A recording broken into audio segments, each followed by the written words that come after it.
Hello friend, in this video I am going to show you how to use Mitsubishi softwares and how to configure R08EN CPU. Already I have configured in this program. So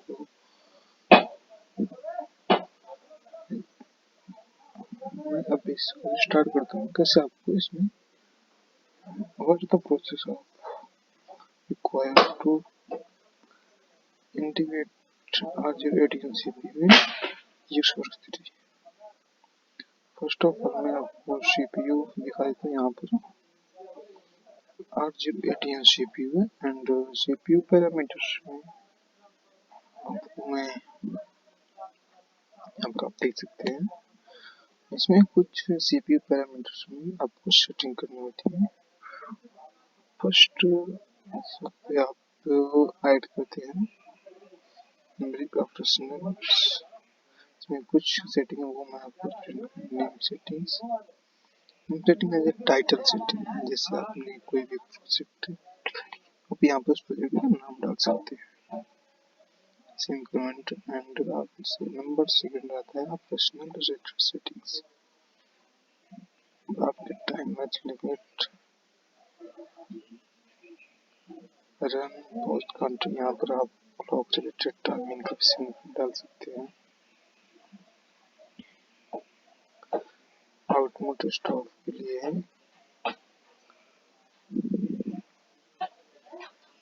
timing करें। Third हमारे पास interrupt की setting,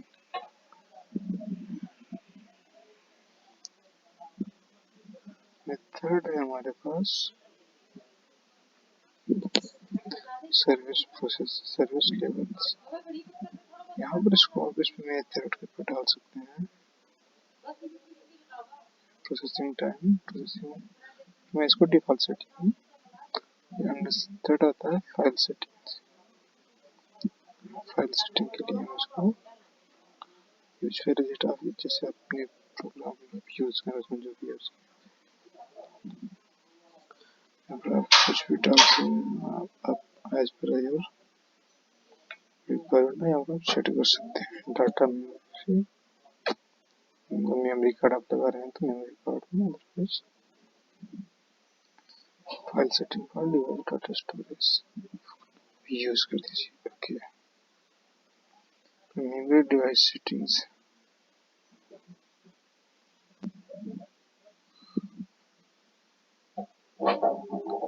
यहाँ पर आता है आपकी device level memory setting में। यहाँ पर आपके पास कितने भी इनपुट्स आउटपुट्स एंड सारे डाटा बिट हो जाते हैं। यहाँ से आप तो मेन्यू चेक सकते हैं। आपके पास R08 CPU में इनपुट आउटपुट सपोर्टेड है, इसमें हमारे पास 12 टर्बो के आउटपुट भी सेम है, मेमोरी बिट भी सेम है एंड लिंक रिले PV8 के है एंड लिंक स्पेशल रिले भी 2 के है and as relay step relay. यहाँ पर total quantity of maximum quantities किया गया। लोकल डिवाइस स्टार्ट स्टॉप, यहाँ पर आप लैच रिले डिफाइन कर सकते हैं। लैच मींस जो आपके सिस्टम में पावर फेल्योर होता है, पावर चली जाती है तो बट आपका जो प्रोसेस को उसी स्टेप पर कंटिन्यू रखना चाहते हैं आप उस बिट को यहाँ से होल्ड कर सकते हैं, जिससे मेमोरी बिट होगी। अगर आप मेमोरी बिट नो सेटिंग है यहाँ से आप से क्लिक करोगे, यहाँ पर आप जिस भी बिट को आपको लेस करना चाहते हैं उस बिट को डिफाइन करें। जैसे एम हो एंड एम में आपको किस रेंज से आपको स्टार्ट करना है। हम 0 से देखते हैं कितने तक आपको 50, यानी कि हम 0 से 50 तक के जो भी हम बिट यूज करेंगे वो और फेल्योर हो तो अपने सेम कंडीशन पर ही रहेगा। इसको ओके कर देना है, हमने यहाँ पर चेक कर देना है। ओके, अप्लाई कर देना है। ऐसे हमारे पास इंडेक्स सेटिंग के लिए जिसमें यहाँ सिस्टम में हमें कुछ नहीं करना है। सेटिंग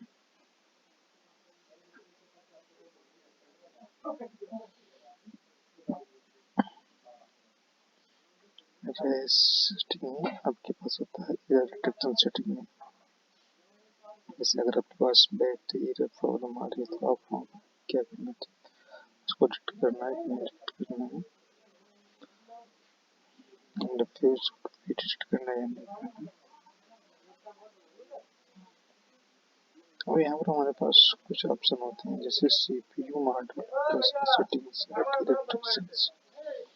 अगर आपके पास IO नेटवर्क हीटर में कोई प्रॉब्लम आती है, देन आप CPU को स्टॉप करना चाहते हैं या फिर कंटिन्यू रन करने देना चाहते हैं, वैसे आप उसको सेटिंग कर सकते हैं। सेम बफर मेमोरी में भी अगर कोई प्रॉब्लम आती है, सब कुछ स्पेशली इनकरेक्ट है या कुछ, तो उस कंडीशन में आपको CPU या सब कुछ कोई आपको प्रोग्राम को राइट कर दिया, अगर आपने ये डाटा स्टॉप को ऑटोमेटिकली CPU स्टॉप मोड पर चला जाएगा। File name specification correct, suppose कि किसी सर्वर से कोई डाटा नेटवर्क से आपके CPU को एक्सेस ले लिया एंड वो उसमें कुछ भी डाल रहा, तो उस टाइम पर भी आपके अगर आपने आप इसको इनेबल कर रखा है, CPU स्टॉप मोड पर चला जाएगा। सेम ऑपरेशन एरर्स, आपके पास कोई भी प्रोग्राम आपने वो क्रिएट किया लॉगिन या फिर उसमें कोई इशू आ गया, तो सेम यहाँ पर मेमोरी कार्ड, सपोज आपने मेमोरी कार्ड इंसर्ट किया है, आपने उसे बिना बताए निकाल लिया, तो वो CPU इधर मोड पर चला जाएगा। मॉड्यूल वेरिफिकेशन, कोई भी मॉड्यूल एक्सटेंशन मॉड्यूल ऐड किया एंड उसको रिमूव कर दिया, तो अपने सॉफ्टवेयर को डिफाइन नहीं, अगर इसको आपने स्टॉप कर रखा है, स्टॉप मोड पर चला जाएगा। अगर इसको आपने कंटिन्यू कर रखा है, कंटिन्यू रन होता है। फ्यूज फ्लो, अगर आपको जो फ्यूज एक फ्यूज रहता है, वो फ्यूज आपका डिस्कनेक्ट या डी नहीं या फिर डैमेज होता है, और उस कंडीशन पर अगर आपने इसको कंटिन्यू कर रखा है, देन आपका प्रोग्राम रन हो जाएगा। अगर आपने स्टॉप किया तो आपका फ्यूज स्टॉप हो जाएगा। लास्ट था सिंक्रोनस CPU मॉडल्स, यहाँ पर आता है LED डिस्प्ले सेटिंग के लिए, अगर आपने माइनर एरर के लिए भी LED ऑन कर रखा है, डिस्प्ले पर शो होती रहेगी। बैटरी के लिए एंड इवेंट हिस्ट्री के लिए डाटा मेमोरी यहाँ पे चॉइस किया, सेव यहाँ पर आता है, यहाँ पर अगर सेव को कर देते हैं सेव का ऑप्शन डाल देंगे, उसके बाद आपको चेक करना है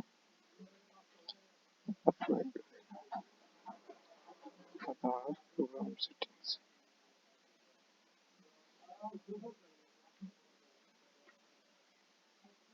प्रोग्राम सेटिंग में मैंने आज इंट्रोड्यूस करना है